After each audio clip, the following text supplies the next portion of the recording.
After the tremendous hit that Mega Man 2 was, it was only natural that Capcom would make a third game in the series.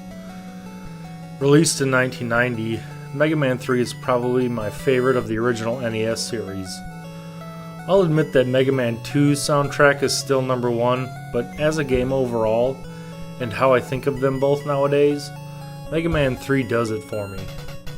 The music is top notch, Snake Man probably being my favorite of the entire soundtrack.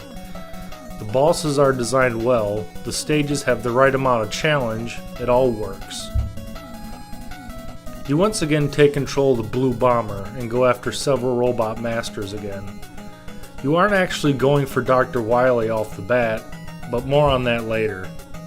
Speaking of which, did you know that my friends and I actually used to have conversations over whether Dr. Wily was pronounced Wiley or Willy? Geek trivia at its best. Kinda like the Ghoulie Guile argument. You face off against 8 new robots, the coolest being Shadow Man. Not only is he like a cyber ninja, but you get to use his cool Saw Ninja Star Throwing Blade weapon. Plus it makes a really cool sound like and can be fired in any direction, returning to you in a second or two. It's pretty much this game's version of the Metal Blade, an omnidirectional ass-kicking weapon. The lamest weapon in the game comes from Top Man. I mean, how threatening is it to just spin around like a fucking dickhead? Along the way, you acquire 3 new powers that come in the form of Rush, a friendly robotic dog that is able to transform into other forms to help Mega Man.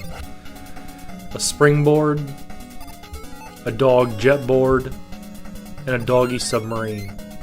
Introduced in this game is Proto Man, a badass little fucker that appears at random during certain stages to try and derail your progress. He's easy to beat though.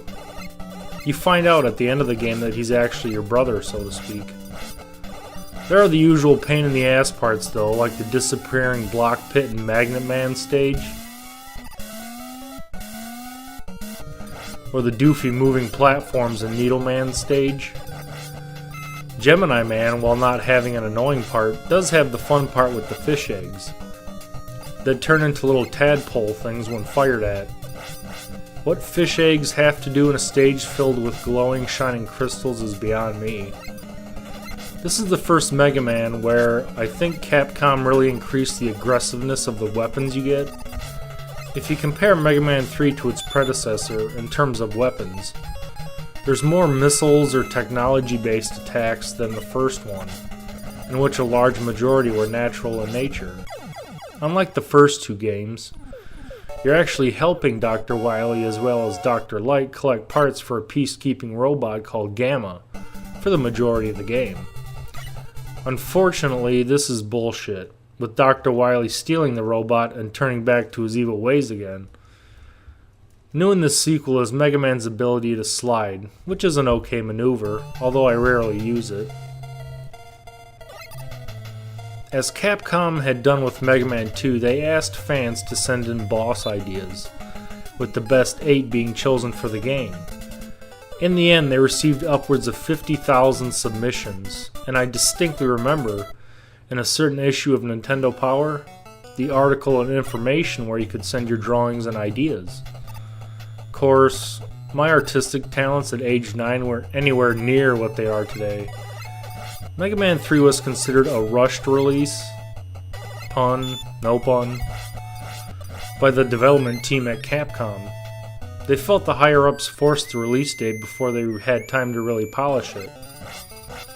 I don't see what they're talking about. I think it rocks hard just the way it is.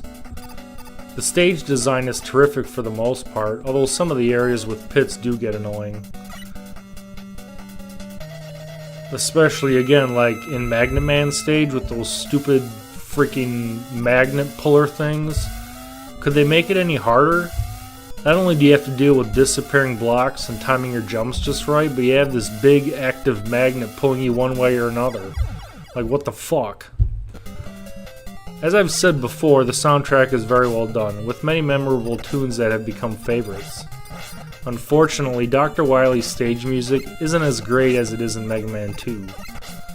A co-worker of mine and I had a discussion a few weeks ago, and the topic was, who do you think is cooler, Snake Man or Shadow Man? I was of the opinion that although Shadow Man has the cooler weapon once you kick his ass, Snake Man wins because of his stage music. Overall, Capcom improved on the series, and with this release, it really helped to cement the franchise into our minds and our memories for years to come. Thanks for watching. Go check it out.